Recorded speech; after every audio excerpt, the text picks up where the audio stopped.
C'est une pratique dans l'air du temps et qui a de plus en plus d'adeptes, la méditation de pleine conscience. De quoi s'agit-il? Eh bien de prendre conscience du moment présent, de centrer son attention sur ce que l'on ressent sans se laisser distraire par toutes les idées qui nous traversent la tête.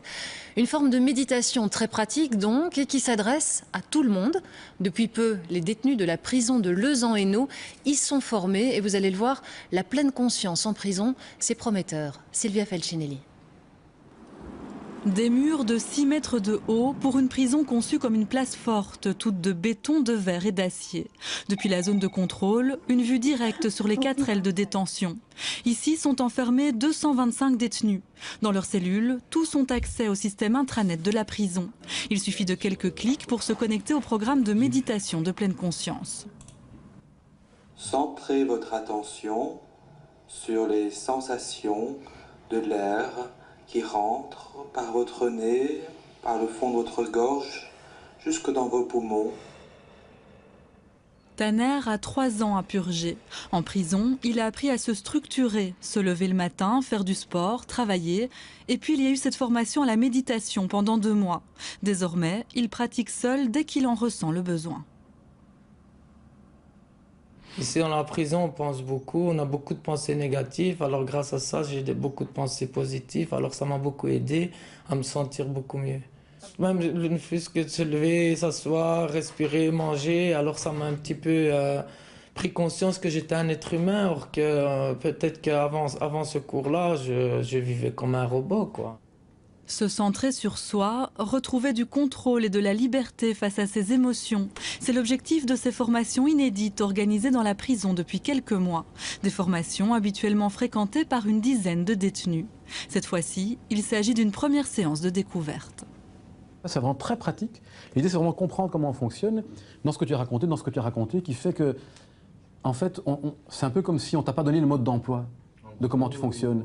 J'ai été battu par mon père toute ma vie. Moi, qu'est-ce que j'ai fait? Maintenant, quand on s'en prend un de mes frères ou un de mes potes, directement, je me remets ça en tête. Tout me revient, mes souvenirs, ça me met la haine, ça monte et hop, je tape. Je me contrôle pas. Et c'est ça qui a fait que je suis tombé en prison. Et ce qu'il y a, c'est que tu as une grande intelligence, tu as une grande intelligence, mais qui ne suffit pas. C'est que le fait de pouvoir dire ce que tu dis, tu vois, de te rendre compte que tu reproduis, ça demande une grande intelligence. Mais ça ne suffit pas, tu es d'accord, parce que le cercle vicieux, c'est comment en sortir. Pour certains participants, c'est l'occasion de vider son sac. Beaucoup sont venus par curiosité, pour tuer le temps. Mais en même temps, ils expriment aussi d'énormes attentes. J'aurais connu ce programme avant, j'aurais peut-être pu réagir autrement au moment du contrôle qui m'a conduit à une course-poursuite et qui me reconduit en prison suite à une révocation de conditionnel.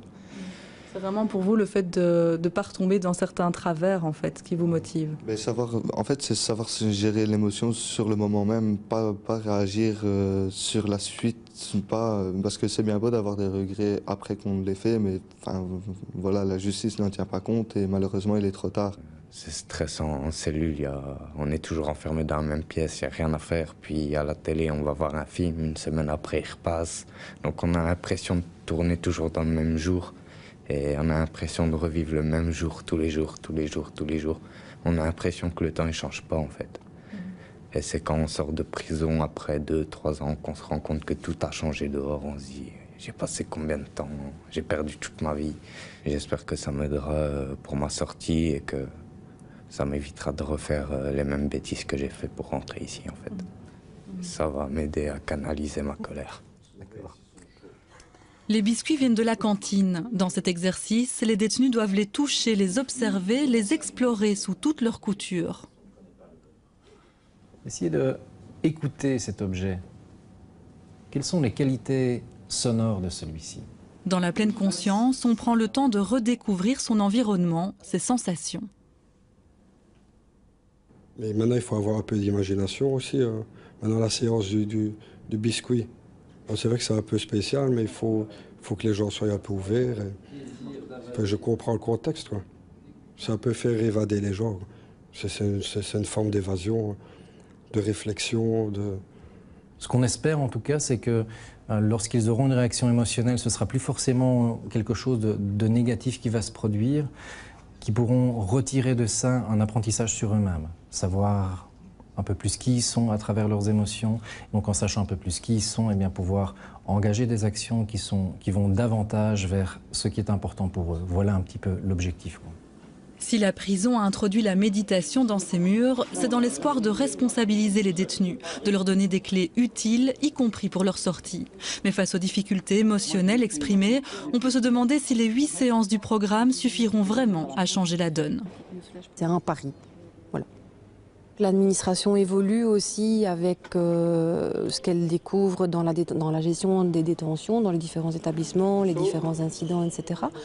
Et ce genre de projet germe un peu partout, effectivement, parce qu'il n'y a pas qu'ici à Leuze, évidemment, il y a d'autres projets de yoga, de sophrologie qui se mettent en place ou qui se sont déjà mis en place dans d'autres prisons. Donc ça fait mouche un peu partout. Et j'imagine bien que d'ici 10, 15, 20 ans, ça devienne une normalité que ce genre de projet et d'activité se mettent en place au sein des prisons. Les détenus ne sont pas les seuls concernés par cette évolution. Ici, en tout cas, les formations à la méditation de pleine conscience viennent de s'ouvrir aux gardiens, toujours sur base volontaire.